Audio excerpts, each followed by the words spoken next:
Hello and welcome back to Misfit Media, a podcast about queerness, disability, fatness and more with a focus on personal experience, knowledge and inter-community topics. I'm your host Jilta and my pronouns are Viva, Vis. Thanks for tuning in today. Aromantic Spectrum Visibility Day is coming up, so in this episode I will be talking about some aromantic symbols. But before we get into the topic, here's the post of the week. This is an Instagram post by Just Say SK, which is all one word. I absolutely recommend following this account. They post super wholesome queer stuff usually, and this is just an affirmation post essentially. It has different slides and it just says, if you are queer, you look queer. If you are non-binary, you look non-binary.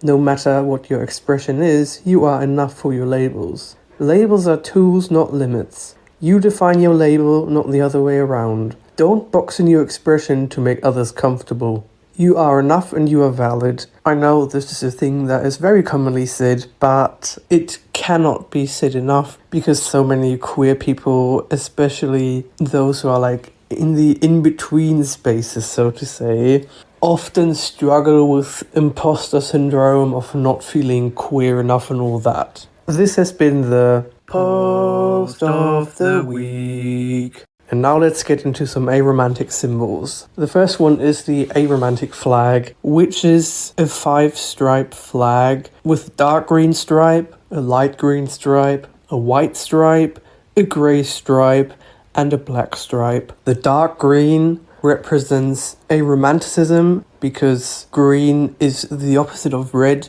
and red is a very common color for romantic love. Light green represents the aromantic spectrum. White represents platonic, aesthetic, sensual attraction, as well as relationships and queer platonic relationships as well. Grey represents grey romantic people, demi-romantic people, and other arospec people who are not strictly aromantic. And the black stripe represents the spectrum of sexuality that aromantic people can have or engage in.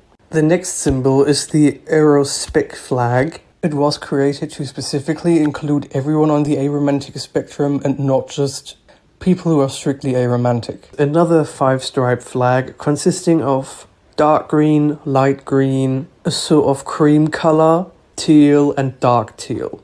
In this one, the dark green stripe represents aromanticism in all forms, whether it be strict aromanticism or grey romanticism, demi-romanticism, etc. The light green represents the diversity of aromantic experiences. The cream stripe represents aromantic community and history. The teal represents pride, acceptance, and solidarity. And the dark teal represents aromanticism as its own separate autonomous identity.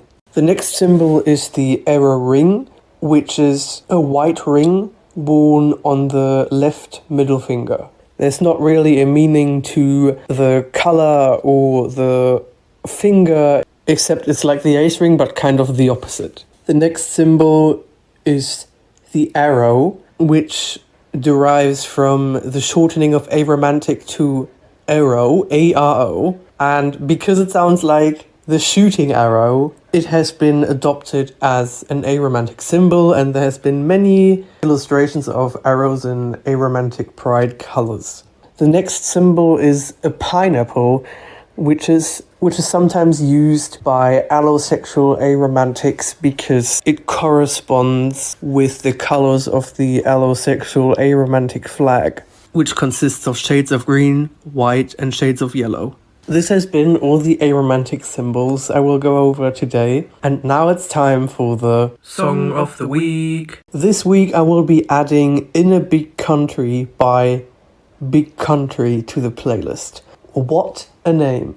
It's a song that fills me with such joy. I think the lyrics are nice. It's a hopeful song, at least the way that I understand it, and the accent is so pleasant because the band is Scottish. It just overall sounds incredibly nice. And this has been the Song of the Week. Please remember that the Misfit Media listener survey is open for another 3 weeks and it will close on the 10th of September. If you enjoyed this episode or even the entire podcast, please consider sharing it with a friend or on social media. You should also consider following Misfit Media on your preferred podcast platform, because that way you will never miss an episode again. If you would like to listen to a monthly bonus episode, you can subscribe to Misfit Media for only 99p a month, with a link in the description of this episode. For everything else, such as my social media, the Misfit Media Discord, the Misfit Media Spotify playlist, the podcast transcripts, sending me a voice message, sending me anonymous questions, or my email, all of that can be found in the link tree in the description of this episode. Thank you so much for listening, and until next time, be safe.